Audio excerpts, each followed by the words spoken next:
A finales del siglo XIX y principios del siglo XX, la vida política sigue establecida sobre bases conocidas.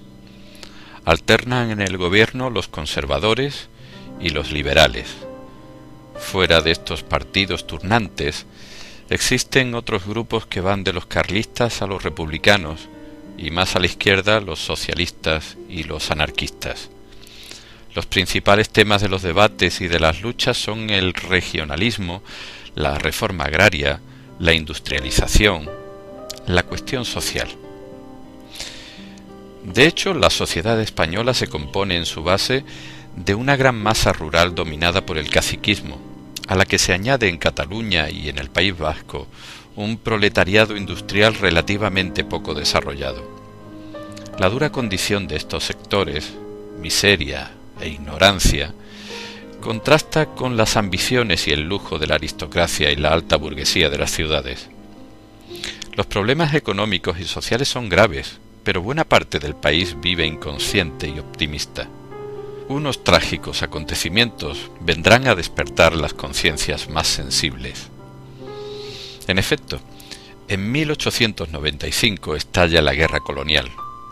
Cuba, Puerto Rico y poco después Filipinas, nuestras últimas colonias de ultramar, luchan por su independencia. Será decisiva la intervención de los Estados Unidos en su favor.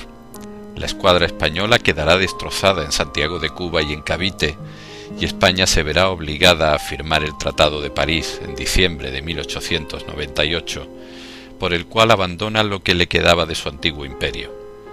Las pérdidas humanas y económicas han sido cuantiosísimas. Es el desastre del 98. Tales son los hechos que constituyen un fuerte aldabonazo en muchos espíritus. Inevitablemente se cobra conciencia de la debilidad del país y se buscan sus causas en los problemas internos que España arrastra desde hace tiempo. Algunos hombres eminentes clamaban desde años atrás por una enérgica reconstrucción del país, por una política nueva de reformas agrarias, de obras hidráulicas, de educación general y profesional, por la necesidad, en fin, de regeneración del país. De ahí el nombre con el que se les conoce, regeneracionistas. Son, entre otros, Macías Picabea y Joaquín Costa. De este último se han hecho célebres frases en las que pedía despensa y escuela, es decir, política económica y educativa, o proponía echar doble llave al sepulcro del sí, o sea, que el orgullo de nuestro pasado no fuera pretexto para el estancamiento. Precisamente en el año 98 publica Colectivismo Agrario en España, donde estudia nuevas estructuras para el campo, y 3 años después, en Oligarquía y Caciquismo como forma actual de gobierno en España, ataca las bases de la política de la época. No hay parlamento ni partidos, solo hay oligarquías, es decir, pequeños grupos de poderosos que presionan o imponen su ley. O bien esta otra, la forma de gobierno en España es una monarquía absoluta cuyo rey es Su Majestad el Cacique. Las ideas de los regeneracionistas, europeización, cambio de estructuras, etc., serán recogidas por los jóvenes que más tarde serán llamados Generación del 98. Aclaremos el concepto de generación. Para los historiadores, una generación es el conjunto de los hombres que tienen aproximadamente la misma edad y que por lo tanto comparten problemas e inquietudes y se ven obligados a reaccionar ante los mismos acontecimientos. Según este criterio, a la misma generación pertenecen Unamuno, nacido en 1864, y Rubén Darío, nacido en el 67, a pesar de las profundas diferencias que los separan. Y es natural. De una parte cabe todo tipo de discrepancias entre coetáneos, y por otra, en cualquier momento histórico conviven los miembros de una generación con hombres de generaciones anteriores y posteriores, y entre todos se dan coincidencias y discrepancias. Cierto es que la edad, y con ella la instalación histórica, cuenta mucho, pero no es menos cierto que los hombres no nacen de 15 en 15 o de 20 en 20 años. Por eso, el concepto de generación literaria ha de ser en todo caso más complejo. No basta con que unos escritores sean coetáneos para que formen un grupo coherente en ideas y estética. Son necesarios otros requisitos. Julius Petersen estableció, entre otros, los siguientes. En primer lugar, una formación intelectual semejante. Algún tipo de contacto entre ellos. Un acontecimiento generacional que aúne sus voluntades. Y unos rasgos comunes en el estilo, por los que se oponen a la estética de la generación anterior. ¿A cuántos escritores de principios de siglo pueden aplicarse estos requisitos? El desastre del 98 fue un tremendo acontecimiento para muchos. Ese sería, pues, el acontecimiento generacional. De ahí que Azorín acuñara definitivamente en unos artículos de 1913 el marchamo Generación del 98. Pero incluía en ella escritores tan dispares como Unamuno y Rubén Darío, Baroja y Valle Inclán, Maestu y Benavente. Resulta imposible aplicarles a todos ellos en bloque los requisitos enumerados. Tales condiciones se cumplen en cambio en un grupo inicial, el llamado grupo de los tres, al que podremos sumar otros escritores con las matizaciones oportunas. El grupo de los tres lo constituyeron Azorín, Pío Baroja y Ramiro de Maeztu a raíz del desastre, y así lo denominaron ellos mismos. Si repasamos los requisitos generacionales observaremos que hay muchos rasgos comunes en su formación, en particular sus ideas revolucionarias iniciales y su admiración por el filósofo alemán Nietzsche. Conviven y colaboran en los mismos periódicos y revistas, sobre todo en la revista Juventud. Se sienten despegados de la generación anterior y por reacción cultivan un estilo antirretórico, sobrio, vivo. Es más, pretenden llevar a cabo una acción común. En 1901 difunden un manifiesto conjunto. Es su reacción apasionada ante la realidad del país. Había que actuar, dirá Azorín. Y en el manifiesto denuncian la descomposición que ven en la atmósfera moral de su tiempo, la desorientación de la juventud, la bancarrota de los dogmas. Un viento de intranquilidad, dicen, reina en el mundo. En medio de todo esto observan un deseo común de mejorar la vida de los miserables. Solo queda encontrar algo que canalice esa fuerza, y no lo encuentran en las doctrinas políticas del momento, ni en el doctrinarismo republicano o socialista, ni siquiera el ideal democrático, sino en una auténtica ciencia social que sepa poner al descubierto las miserias, todas las llagas sociales y estudie las soluciones. De allí su llamamiento. El grupo de los tres duraría poco. Al no haber encontrado la acogida que esperaban, un sentimiento de impotencia les hará abandonar la acción. Cada uno seguirá su propio camino, pero el episodio ha sido sumamente revelador de una corriente de ideas. A estos autores debemos añadir el nombre del insigne rector salmantino. En efecto, los tres entraron en contacto con él y le enviaron con atención especial su manifiesto. Unamuno les prometió apoyo. Tenía por entonces don Miguel un gran prestigio como luchador político y como agitador de las conciencias. En páginas vehementes había manifestado su oposición a la política establecida, su repulsa de la atonía espiritual de los españoles y su desazón ante la decadencia del país. Azorín, Maeztu y Baroja lo consideran un maestro, y en la misma consideración lo tendrá más tarde Antonio Machado. Los requisitos generacionales pueden aplicarse también a Unamuno, quien en muchos aspectos se erige en guía de la generación del 98. Aunque un año más joven que Unamuno, el granadino Ángel Ganivet murió tempranamente. Se suicidó en Finlandia, precisamente el año 1898, y no puede pasar de ser un precedente de los otros autores, con quienes habría coincidido sin duda de haber seguido viviendo. En todo caso, produjeron honda impresión las ideas que expuso en su Idearium español. En él analiza las características del alma española, el senequismo, el individualismo, las glorias pasadas, los males contemporáneos y la necesidad de renovación espiritual, aunque asentada en las tradiciones profundas.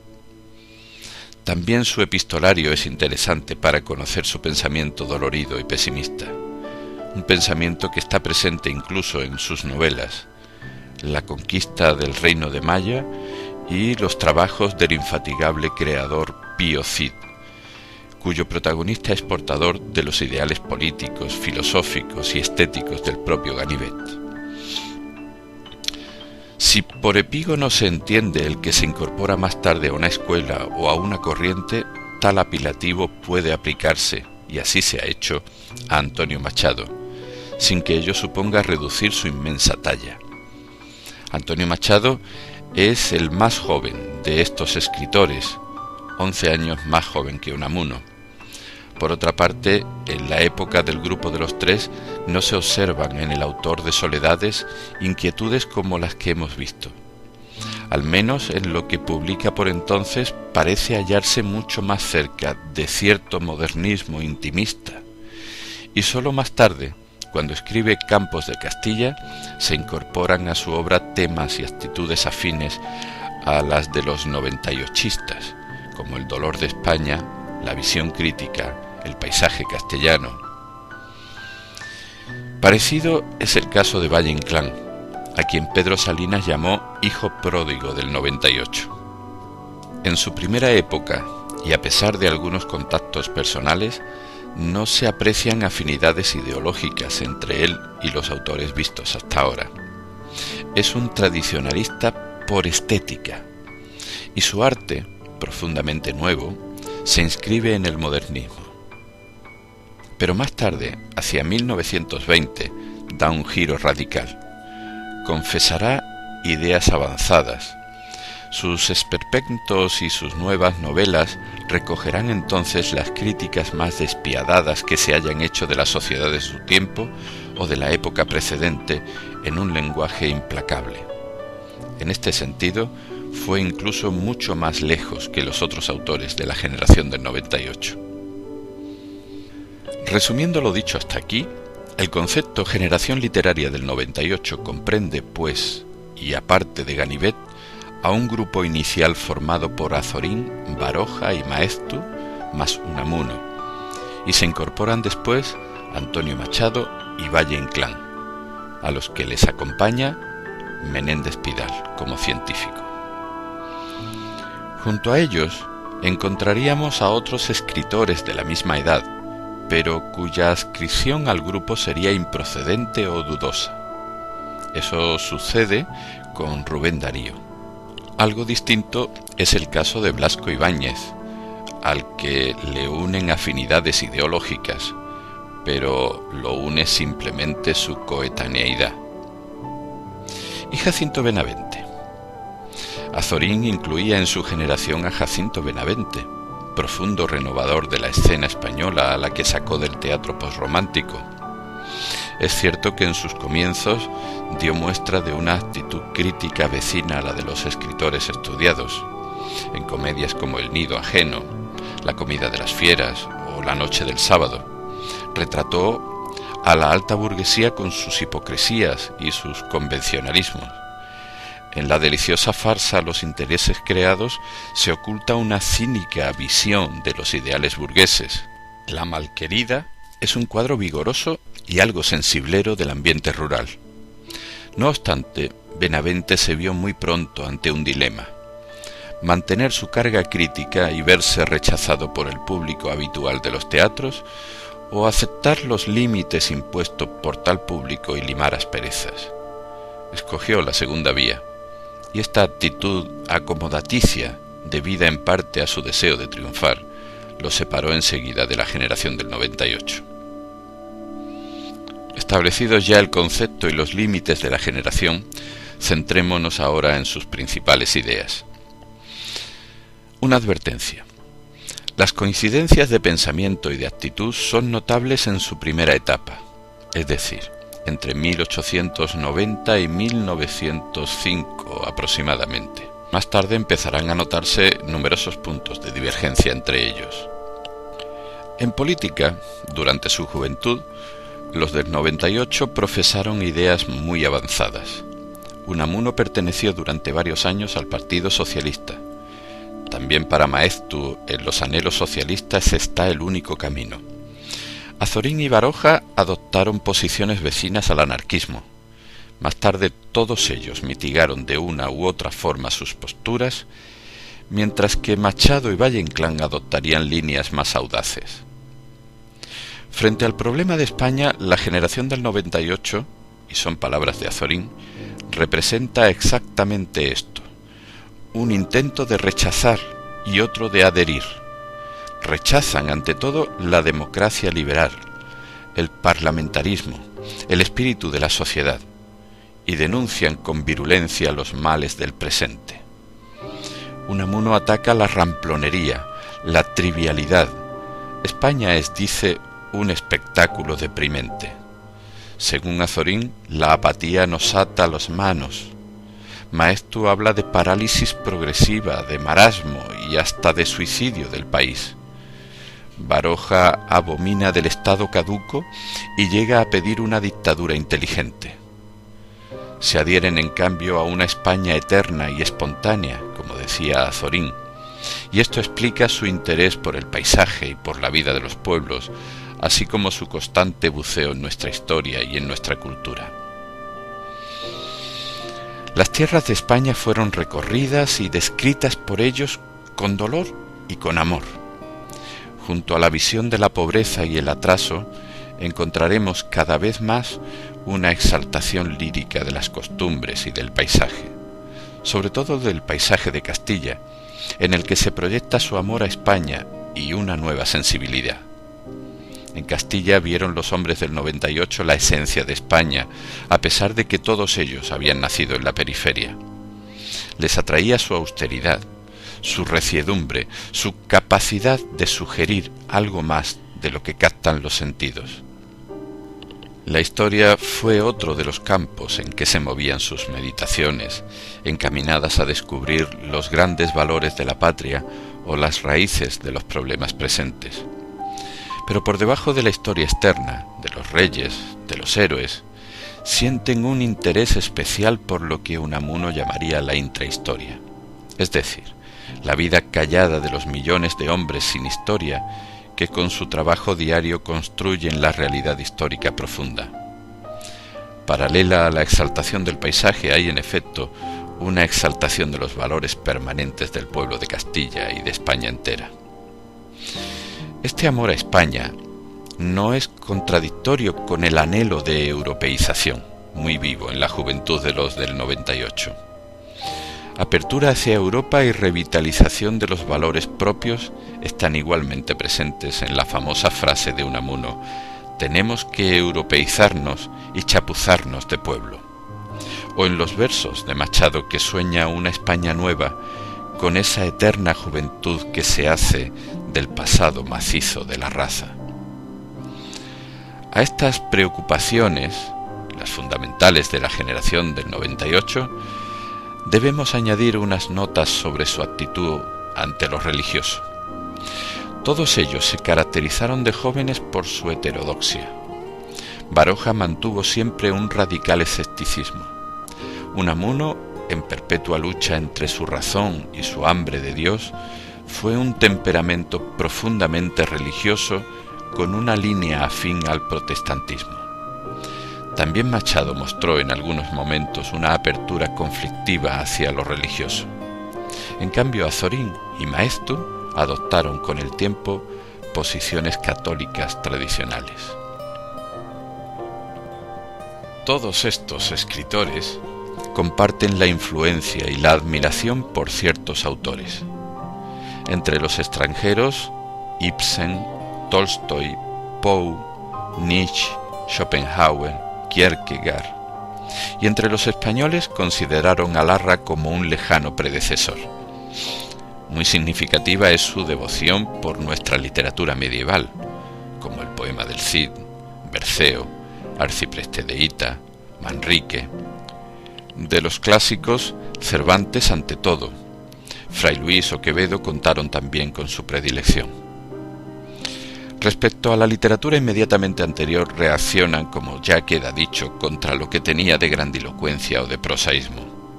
Por lo demás, Azorín reconoce en Galdós afinidades con 98, valora con criterios modernos a Rosalía de Castro y a Bécquer, que tan presente estará en el primer Machado y en parte de la poesía de Unamuno. Desde estas posiciones y preferencias, la generación del 98 aportará notables novedades en la lengua literaria. Es difícil hacer una caracterización general de su estilo. Todos sus componentes poseen una personalidad acusada y por tanto un estilo diferenciado. Con todo, no deja de haber notas comunes. Así, el gran escritor catalán coetáneo, Joan Maragall, apreciaba en ellos el sentido de la sobriedad. En efecto, en todos se percibe una voluntad antirretórica por la citada reacción contra cierta literatura del siglo XIX. Pero a la vez, esa misma reacción supone una repulsa del prosaísmo y por tanto un exigente cuidado de la forma. Antirretórico y cuidado será pues el estilo predominante del 98. Y esto puede aplicarse tanto al tono apasionado de Unamuno o Maeztu como a la limpia concisión de Azorín o a la densidad adusta de Machado. El aparente desaliño de Baroja o el sabio desgarro de Valle Inclán responden a la misma tendencia. Otro rasgo común y muy importante es el gusto por las palabras tradicionales y terruñeras. Unamuno, Azorín, Valle Inclán pusieron en circulación un enorme caudal léxico que recogieron en los pueblos o desenterraron de la literatura antigua.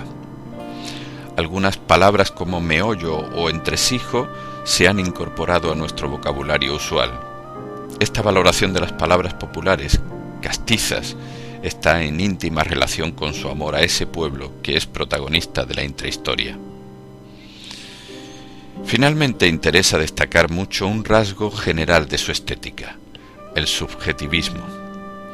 De ahí el lirismo que impregna muchas páginas de estos autores como indicio de su sentir personal. Y de ahí sobre todo que en sus visiones del paisaje sea a menudo difícil separar lo visto de la manera de mirar. Paisaje y alma, realidad y sensibilidad o ideología llegan a fundirse indisolublemente.